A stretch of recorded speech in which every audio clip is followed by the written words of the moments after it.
வணக்கம். நான் உங்கள் PKK in life designs with PKK. இனி ஒரு அழகான செய்தியோடு உங்களை பார்ப்பதில் மிக்க சந்தோஷம். இப்போ என்னென்னா, உங்களுக்கு இந்த மேனிஃபெஸ்டேஷன், காட்சிப்படுத்துதல் அப்படியெல்லாம் பண்ணுறீங்க இல்லையா? சில விஷயங்களை நாம் அதை பார்த்துக்கணும். ஓகே, எப்படி பார்த்துக்கணுன்னா, அதை பற்றி சில விஷயங்கள் நாம் உணரணும்.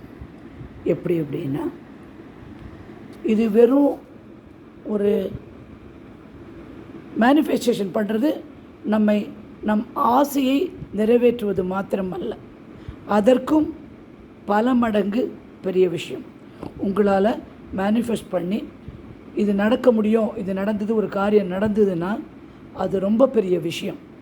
நிறைய பேர் கடந்த ஒரு 10-15 நாளாக இது நடந்தது, அது நடந்தது, ஹாஸ்பிட்டல் ட்ரீட்மெண்ட் நடந்தது, அப்புறம் என் கால் சரியாக போச்சு, நான் கடன் அடைத்து விட்டேன், மன நிம்மதி வந்தது அப்படின்னு சொல்கிறாங்க. இதெல்லாம் நானும் இன்னொருத்தரோ கொடுக்கறதில்லை, உள்ளே உள்ள சக்தியால் ஆகின்ற ஒரு விஷயம். இதை பற்றி நீங்கள் என்ன தெரிந்து கொள்ள வேண்டும் என்று நான் சொல்கிறேன்.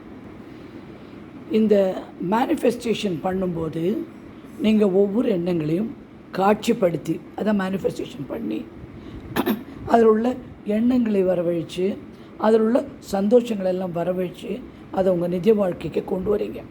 அப்போது you are above almost a creator, உருவாக்குபவர், எல்லாம் உருவாக்க வல்லவர். அந்த நம்பிக்கை உங்களுக்கு கண்டிப்பாக முடியும், உங்களால் முடியும். ஏன்னா இந்த இன்ஃபினிட்டி, அளவு கடந்த சக்தியானது ஒரு விஷயம் நீங்கள் நடத்தணும் அப்படின்னா, அது நடத்துகிறீங்க அப்படின்னா, அது உங்களால் செய்ய முடியுதுன்னா நீங்கள் கண்டிப்பாக ஒரு கிரியேட்டர். அதை நீங்கள் ஃபஸ்ட்டு உணரணும். இப்படி உங்கள் மனதால், அதை தொடர்ந்து செய்கின்ற செயல்களால் இந்த மாதிரி நல்ல விஷயங்கள் உங்கள் வாழ்க்கையில் உண்டாக்கும்போது, நீங்கள் எதிர்மறையான விஷயங்கள் எந்த காலத்திலையும் நினைக்கக்கூடாது, வரவே கூடாது. ஒரு சின்ன விஷயம் கூட உங்கள் மனசில் தப்பான எண்ணம், இப்படி ஆகிடுமான்ற சந்தேகம், பயம், இது எல்லாத்தையுமே நீங்கள் கம்ப்ளீட்டாக எடுத்து விட்டுடணும். உங்கள் மனோசக்தியை நீங்கள் அறியாமல் இருக்கீங்க. உங்கள் மனோசக்தியை நீங்கள் அறிஞ்சிட்டிங்கன்னா உங்களால் சாதிக்க முடியாத எந்த விஷயமும் கிடையாது. மனபலத்தில் எல்லா விஷயமும் சாதிக்கலாம். அப்படி சாதிக்கும்போது உங்களுக்கு வேணுங்கிற ஒவ்வொரு விஷயம், நான் சில விஷயம்லாம் என்ன பண்ணேன்னா, ஒரு பெரிய பிரச்சனை வரும்போது எல்லோரும் அதை சார்ட் அவுட் பண்ணாது இப்படி பண்ணிகிட்டு இருப்பாங்க.